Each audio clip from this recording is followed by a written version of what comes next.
Это не окраина города, а одна из центральных улиц Назрани. Нелицеприятная картина и невыносимое зловоние. Вот уже который год не удается справиться с критической ситуацией. А рядом находятся различные ведомства, организации, многоквартирные дома и социальные учреждения, в том числе и школа. Удивляет не меньше и то, что большинство мусорных контейнеров пустые, а мусор оставляют за их пределами.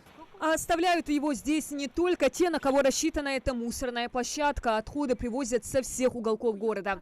Магомед Измайлов живет рядом. Сейчас выкидывает мусорный пакет, который случайно заметил недалеко от дома. Подчеркивает, что в сложившейся ситуации во многом виноваты сами люди, которые равнодушны к чистоте и красоте города. جاهي الواصل يال شيدو برود يوح ميوي بحمل يوي اشتكازك مبيوي لحت مخ زامك مبيوي دقيقة تخيصخ لا تشوف باكت مال أشخاص يش مشيز بير الجيش رازني نخبوخ جاهي так шошт автор доксар. А вот по соседству еще один мусорный коллапс. Здесь созданы все условия по действующему нормативу. Есть пластиковые контейнеры, специальные основания, ограждения. Однако все портит мусор, который заполнил все вокруг. И стоит отметить, что разгребают городские коммунальные службы вместо регионального оператора. Все проблемы начались с января 2019 года, когда в Ингушетии определили регионального оператора. Они обязаны несколько раз в неделю вывозить мусор, поясняют местные власти. Но, как видно, с этими задачами экосистема не справляется. При этом сбор платежей своевременный. Граждане имеют право жаловаться на то, мы и муниципалитет. Постоянно за них убирать мусор, тем более, что сбор за вывоз ТБО осуществляется по всей республике только экосистема. Администрация себе позволить такое не может. Потому как затраты несем мы на содержание вот этой техники и привлечение техники. А сбор за вывоз ТБО собирает экосистема.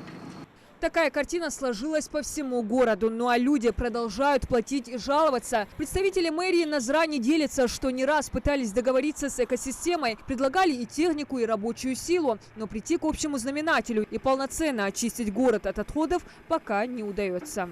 Нам постоянно приходится какими-то силовыми методами, звонками постоянно заставлять их работать.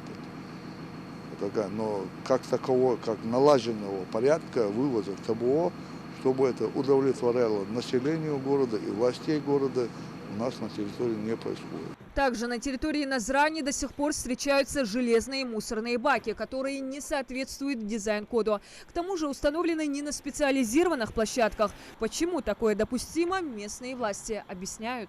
От того, что этот вывоз вовремя не производит и навальный мусор образовывается, население ставит, да, мы дополнительно вынуждены ставить вот эти металлические баки, которые мы которые мы убирали со всего города.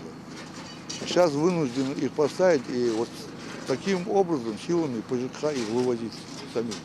Безответственность регионального оператора не единственная беда города. Свою руку к мусорной беде приложили и халатные жители. Так, к примеру, этот контейнер для сбора отходов установлен на проспекте Базоркина. И, видимо, многие не понимают смысл предусмотренных заборов. Из этой же серии и наваленные бытовые отходы, которые в Назрани повсюду. Подъезжают и оставляют мусорные пакеты, где вздумается. Мы устанавливаем на таких местах и видеокамеру, и административное правонарушение, протокол выписываем, и административная комиссия по данному направлению работает. Насколько это эффективно?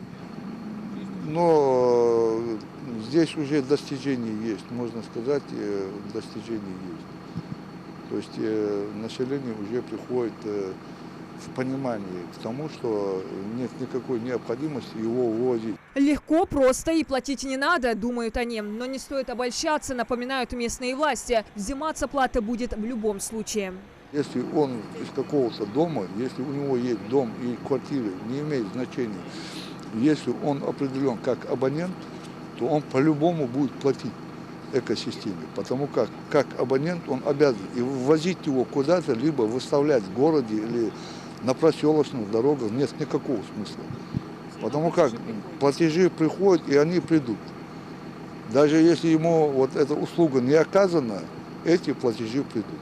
Напоминания и призывы к совести в адрес жителей звучат регулярно через СМИ, информационные баннеры, социальные сайты. Призывают к чистоте и религии. Надежда на сознательность людей есть, а вот вопрос с региональным оператором эффективнее решается через органы правосудия. Численность населения увеличивается, и вывозить отходы 2 раза в неделю недостаточно, подчеркивают представители мэрии. За последние 2 года в муниципалитете организовано 11 дополнительных контейнерных площадок, а в 2021-м планируют установить еще 15. В любом случае, пока все стороны ищут правых и виноватых, Назрань продолжает заполняться мусором. Диана Дударова, Асхаб Белакиев, Новости 24.